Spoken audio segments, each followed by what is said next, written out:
You may have heard the Amish described as a separate people or in the world but not of it. And these kinds of descriptions make the Amish sound like they are just apart from everyone else and isolated. And I think this is one thing that leads to the picture in some people's minds of the Amish living in, I don't know, closed compounds, just kind of walled off from the rest of the world, where in reality they live typically, I mean, it's very common that Amish have non-Amish neighbors living next door. They live among English people. English is the word for non-Amish people, if you don't know. So why do Amish believe in separation from the world? The Amish base this belief in a few biblical passages. One example is Romans 12:2.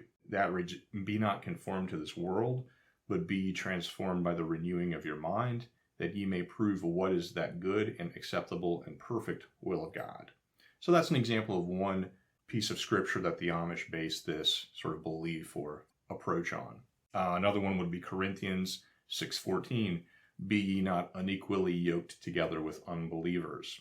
What does this translate to? Well, Amish do traditionally maintain boundaries between themselves and non-Amish people. Now, there's a difference between being in the Amish church and being outside of it, just like with any other organization or church, right? There are certain commitments you make to be a part of the church, and there are certain benefits you get from that, and the Amish take that seriously. Does this mean that Amish just don't want to have anything to do with non-Amish people? They don't like us? They don't like other Amish? Absolutely not. And now, there may be some examples of Amish groups that are more, I don't know what you want to say, standoffish or more stern or more, less friendly or less welcoming, let's say, to non-Amish people. But it's quite common that Amish people will have non-Amish relationships and friendships with non-Amish people. They'll have business relationships with them. They have a relationship with their Amish taxi driver.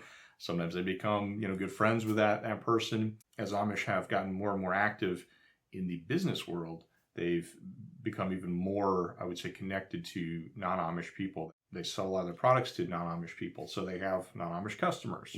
A friend of mine who ran a market stand, he ran a deli at a Pennsylvania Dutch market and would get a lot of the same customers coming in all the time, so he got to know them. He knew all the sort of the non-Amish people that worked in that market or had stands in that market as well, because it was kind of a mixed market. So it's just very common. I have some good Amish friends that I visit.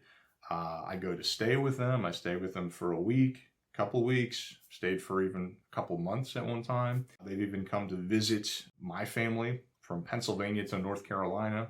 And I should also say that Amish church service itself is not something that's closed. I've been invited and I've gone to Amish church service many times, probably around a dozen times. That's its own interesting and unusual sort of experience. I find the Amish do have a belief in separation from the world, but it doesn't mean that they are blocked off or that they don't want to have anything to do with non-Amish people. It's quite the opposite in most cases. But there are borders between, being in the church and outside of it.